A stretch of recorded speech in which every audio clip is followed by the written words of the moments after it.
ನಂದಲ್ಲ, ನನ್ನ ಸಮಾಜದ್ದು, ನಮ್ಮ ಮಕ್ಕಳದ್ದು, ನಮ್ಮ ಮಕ್ಕಳ ಭವಿಷ್ಯದ್ದು. ಹಾಗಾಗಿ ಎಲ್ಲಾರು ಒಟ್ಟಾಗಿ ಎಲ್ಲಾ ಅಧಿಕಾರಿಗಳು ಸೇರಿನೇ ನಾವು ಕೆಲಸ ಮಾಡ್ಬೇಕಾಗಿರೋದು. ಹಾಗಾಗಿನೇ ಅಲ್ಲಿ ಕಮಿಟಿ ಮಾಡ್ಯಾರ. ಇಂಡಿವಿಜುವಲ್ ಆಗಿ ಮಾಡೋದಾಗಿದ್ರೆ ನಮ್ದು ಒಂದೇ ಡಿಪಾರ್ಟ್ಮೆಂಟ್ ಇರ್ತಿದ್ದು ನಾವು ಮಾಡ್ತೀವಿ. ಮದರ್ ಡಿಪಾರ್ಟ್ಮೆಂಟ್ ನಾವು ಬಂದ್ರೆ ಮುಂದೆ ಹೋಗಲ್ಲ, ಅದನ್ನ ನಾವು ಮಾಡೇ ಮಾಡ್ತೀವಿ.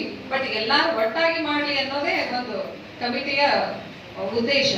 ಹಾಗಾಗಿ ಎಲ್ಲರೂ ಸೇರಿನೇ ಕೆಲಸ ಮಾಡ್ಬೇಕು ಅನ್ನೋದು ನಂದೊಂದು ಎಲ್ಲ CMPOsಗಳಲ್ಲಿ ಮನವಿ. ಆಮೇಲೆ PDOs ಎಷ್ಟು ಜನ ಇದ್ದೀರಿ?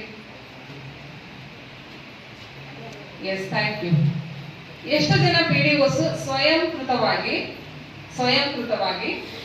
ಈ ಸಮಿತಿಗಳನ್ನ ತಾವೇ ಇನಿಷಿಯೇಟ್ ತಗೊಂಡು ಮಾಡಿದ್ದೀರಿ? ಯಾವುದು ಪಂಚಾಯತ್ ಸರ್? ಕೆಲುಡಿ ಸರ್. Okay okay. ಕೆರೆನಸ್ಲಿ.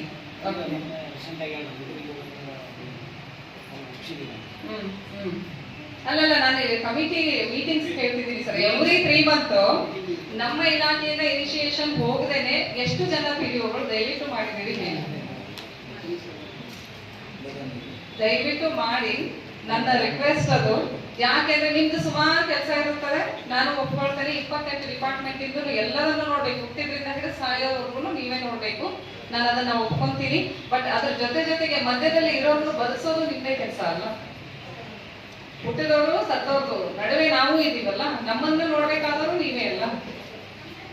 ನಾವು ನಮ್ಮ ತಾಲೂಕಿನ ಎಲ್ಲಾ ಅಧಿಕಾರಿಗಳು ಓಡಿ ಬಂದು ಆ ಒಂದು ಸ್ಥಳಕ್ಕೆ ನಿಲ್ಲೋದ್ರ ಒಳಗಡೆನೆ ನೀವು ಆಲ್ರೆಡಿ ಅಲ್ಲೇ ಇರ್ತೀರಿ. Better you go and rescue that child. ನಾನು ಇನ್ನೊಂದು ಉದಾಹರಣೆ ಹೇಳ್ತೀನಿ ನಿಮ್ಗೆ. ಇವರು ಹೊಸಕೋಟೆ ಅವರು ಯಾರು ಬಂದಿದ್ದಾರ? ಹೊಸಕೋಟೆ PDO ಇಲ್ಲ. ರಾತ್ರಿ ಆ PDO ಅವರು, VA, BRC, head master, police, ನಮ್ಮ ಸೂಪರ್ವೈಸರು, ವರ್ಕರ್ ಇಷ್ಟೂ ಜನ ರಾತ್ರಿ 11 ಗಂಟೆಗೆ ಹೋಗಿರೋದು, 3 ಗಂಟೆಗೆ ಮನೆಗೆ ಬಂದು ಮಕ್ಕೊಂಡಿರೋದು. ಅವ್ರು 2 ಮಕ್ಕಳನ್ನು ನಾವು ರೆಸ್ಕ್ಯೂ ಮಾಡ್ಬೇಕು ಅಂತ ಹೋದ್ರೆ ಎಲ್ಲರೂ ಅಡ್ಡ ಬಂದು ಇಲ್ಲ ಮದುವೆ ಮಾಡಿಲ್ಲ ಅಂತ ರಾತ್ರಿ ಹುಡುಗಿನ ಎಲ್ಲೋ ಕಳಿಸ್ಬಿಟ್ರು. 2 ಮಕ್ಕಳು, ಅಕ್ಕ ತಂಗಿನ ಅಣ್ಣ ತಮ್ಮ ಕೊಡ್ತಿದಾರೆ. ಬಿಡು ನಾವು ಮದುವೆ ಮಾಡಲ್ಲ ಅಂತ ಬರ್ಕೊಟ್ರು. ಇವ್ರ ಪಾಪ ರಾತ್ರಿ 2-3 ಗಂಟೆಲಿ ಏನ್ ಮಾಡ್ತಾರೆ? ಅವ್ರು 4-5 ಮಂದಿ ಸೇರ್ಕೊಂಡು ಬರ್ಕೊಟ್ರು, ವಾಪಸ್ ಬಂದ್ರು ಅವರು. ಈಗ ಅದೇ ಮಕ್ಕಳು ಹೋಗಿ CWC ಪ್ರೊಡ್ಯೂಸ್ ಆಗ್ಯಾರೆ, ಅವತ್ತೇ ರಾತ್ರಿ ಮದುವೆ ಆಗೈತೆ. ನಾವೀಗ ಬಿಡಲ್ಲ ಅಲ್ಲ, ಅದನ್ನ ಹೀಗೆ ಫೈರ್ ಮಾಡ್ತೀವಿ.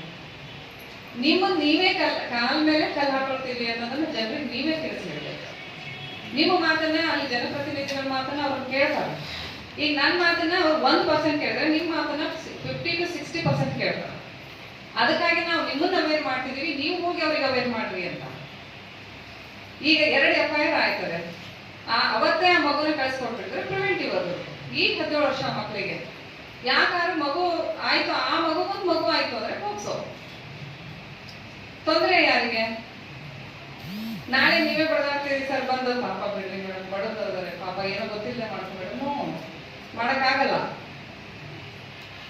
ಅದಕ್ಕೆ ನಾವು ಹೇಳೋದು, ಪ್ರಿವೆಂಟ್ ಮಾಡೋದಕ್ಕೆ ನಮ್ಮ ಅಧಿಕಾರಿಗಳಲ್ಲಿ ಬಂದಾಗ ದಯವಿಟ್ಟು ಜನಪ್ರತಿನಿಧಿಗಳು ಊರಿನವರಿಗೇನೆ ಸ್ವಲ್ಪ ತಿಳುವಳಿಕೆ ಕೊಡಿ, ಏನಾಗತ್ತೆ ಅನ್ನೋದ್ರ ಬಗ್ಗೆ ತಿಳುವಳಿಕೆ ಕೊಡಿ.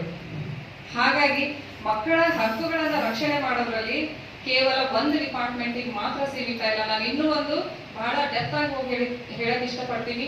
ನಾನು ಇಲ್ಲಿ ನಿಂತಿದ್ದೀನಿ, ನನ್ನ ಮಕ್ಕಳು ಶಾಲೆಯಲ್ಲಿದ್ದಾರೆ, ನೀವೆಲ್ಲರೂ ಇಲ್ಲಿ ಕೂತಿದ್ದೀರಿ. ನಿಮ್ಮ ಮಕ್ಕಳು ಎಲ್ಲೆಲ್ಲಿದ್ದಾರೆ ನಿಮ್ಗೆ ಗೊತ್ತು. ಶಾಲೆಯಲ್ಲಿ ಇರ್ಬೋದು, ಜಾಬಿಗೆ ಹೋಗಿರ್ಬೋದು, ಹೊರಗಡೆ ಎಲ್ಲೋ ಆಟ ಆಡ್ತಿರ್ಬೋದು, ಮನೇಲಿ ಮಲಗಿರ್ಬೋದು, ಊಟ ಮಾಡಿಸಿ ನೀವು ಮಲಗಿಸಿ ಬಂದಿರ್ಬೋದು ಮಕ್ಕಳನ್ನ. ಚಿಕ್ಕ ಮಕ್ಳು ಇರ್ಬೋದು, ದೊಡ್ಡ ಮಕ್ಳು ಇರ್ಬೋದು. ನಿಮ್ಮ ಮಗುಗೆ ಏನಾದ್ರೂ ಅನ್ಯಾಯ ಆದಾಗ ನೀವು ಹೆಂಗ್ ಓಡೋಗ್ತೀರ? ಯಾಕಂದ್ರೆ ಶಾಲೆಯಲ್ಲಿ ನನ್ನ ಮಗುಗೆ ಏನಾದ್ರು ಆಯ್ತು ಅಂದ್ರೆ ನಾನು ಹೆಂಗ್ ಓಡೋಗ್ತೀನಿ? ಅದೇ ರೀತಿ ಇನ್ನೊಬ್ಬರ ಮಕ್ಕಳು ಸಹ ನಮ್ಮ ಮಕ್ಕಳೇ ಅಲ್ವಾ? ಮಕ್ಕಳು ದೇಶದ ಆಸ್ತಿ ಅಂತಾರೆ. ಯಾಕಂತಾರೆ?